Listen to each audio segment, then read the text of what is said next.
High everyone, আসসালামু আলাইকুম। This is me Mithila stylie blog থেকে সবাই কেমন আছেন? Welcome to my another blog. এটা আমার নর্মাল একটা ডে ব্লগ ছিল, যেহেতু আমি দুটো দিন খুবই ফ্রিলি সময় কাটাই। আর আম্মু দিন রান্না করেছিল হচ্ছে পেঁপে ভাজি, শাক ভাজি, তারপর হচ্ছে কলমি শাক সামথিং। কলমি শাকটা আমি এনেছিলাম হচ্ছে বাজার থেকে। আমি বাজারেও করি, বাই দ্য ওয়ে, আমি কিন্তু সব করি।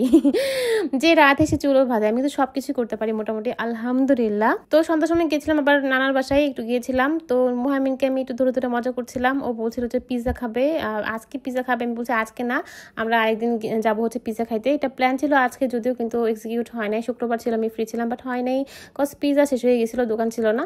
তো আজকে দুপুরের দিকে আম্মু স্পেশালি খুব রান্না করে আসলে। মাহাতির আর আব্বু আসলে খুবই স্পেশাল কিছু খেতে চাই, তাদের হচ্ছে দিন স্পেশাল কোনো কিছু না হলে একদমই হয় না। সো পোলাও রান্না করেছিল আম্মু, খুবই মজাদার পোলাও ছিল। আম্মুর পোলাও তো বেস্ট। আম্মুর পোলাও হচ্ছে তেল কম দেয়, আমার মতো আমি খুবই তেল কম দিই। আমি আর আম্মু দুটা মানুষ তেল আর লবণ খুব কম দিই, মানে আমাদের সিগনেচার খাবার হয়েছে তেল আর লবণ কম দেওয়া। আর এটা হচ্ছে রোস্ট রান্না করছিল। রোস্টটা বাইরে ভাই এত মজা হয়েছে। আম্মু রোস্ট বেস্ট রোস্ট। আম্মুর মতো রোস্ট আসলে কেউ রান্না করতে পারে না আমার কেন জানি মনে হয়। খুবই মজা, বিয়ে বাড়ির রোস্ট মজা লাগে আর আম্মুর রোস্ট মজা লাগে। এছাড়া অন্যান্য খাবার কিন্তু এক একজনের একটা জাস্ট স্পেশাল হয়। আম্মুর রোস্ট আসলে স্পেশাল। আম্মুর আর একটা চিকেন সবজি আছে, ওইটাও খুব স্পেশাল।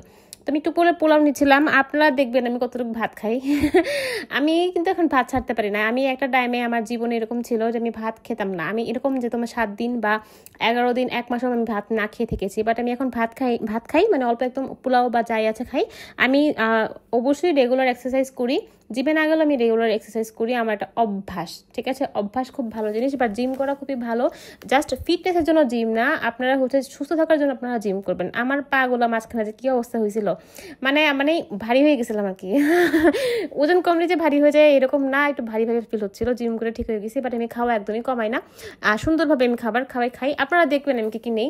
আমি খুবই কোনো সময় আমি অনেক বেশি খাই না। আমি 100 গ্রামের মতো মনে ভাত নেই, আর মাঝে মাঝে ভাত খাই না। আজকে ইদানিং ভাত খাইতে ভালো লাগে একটু। ভাত খেলে না আমি মনে হয় যে আমি একটু এনার্জি পাই, কিন্তু 3 বেলা ভাত খাওয়া আর 2 প্লেট 1 প্লেট একদম ভরপেট খাওয়া it's not good for health, ঠিক আছে? খুবই অল্প, একদম আপনি অনেক কম ভাত নেবেন, এটার মধ্যে অনেক কিছু খাবার নেবেন, এটা দিয়ে ফিনিশ করবেন। আমি হচ্ছে এভাবে খাই। প্রথমে হচ্ছে আমি ঢেঁড়স ভাজি দিয়ে মাখিয়েছি। ঢেঁড়স ভাজিটা এত মজা হয়েছে, বেস্ট মজা হয়েছে। আর ইদানিং বাসার ভাজিটা যে এত মজা হয়, আর আমি ভাজি খেতে আসলে খুবই পছন্দ করি। আই লাভ ভাজি ভর্তা। দেন হচ্ছে আমি মস্তক ভাজি নিয়েছি। মস্তক ভাজিটা এমন মজা হয়েছে। আম্মুর মস্তক মানে আম্মু গরুর মস্তক যে রান্না করে, মারাত্মক রান্না করে, এত মজা হয়। আম্মুর মস্তক মানে আম্মুর যে মানে গরুর মস্তক ভাজিটা করে, এটা বেস্ট। এটা আমি রাতের বেলা খুব ভাবতেছি, আমার অনেক মজা লাগছে। আই লাভ হচ্ছে মস্তক ভাজি।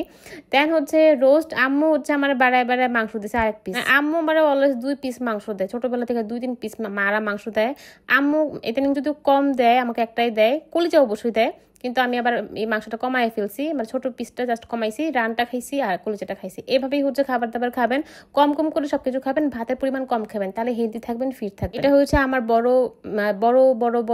বড় মেয়ে সুজি, আর বাচ্চা একটা হয়েছে 1-1.5 বছর পরে, ওর নাম ডিম। আর আমার কিন্তু কমলা আছে, কমলা বড় হয়ে গেছে, ও হচ্ছে ছেলে বাচ্চা, ওর হচ্ছে 1 বছর 6 মাস।